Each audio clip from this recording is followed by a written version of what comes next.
Alors en termes de design, il n'y a pas vraiment de surprise, ça reste le style Lucid inauguré avec la R, notamment au niveau de la partie avant avec ce long bandeau ici qui intègre les optiques, le nom de la marque.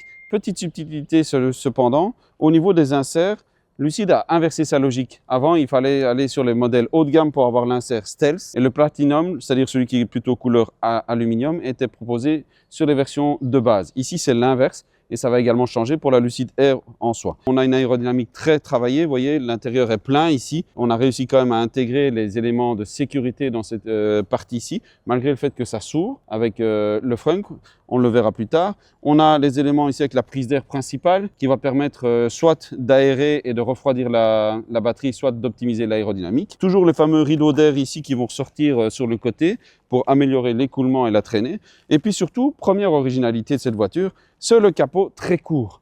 De manière générale, on a une voiture qui fait 5,035 m de long pour un empattement de 3,035 m.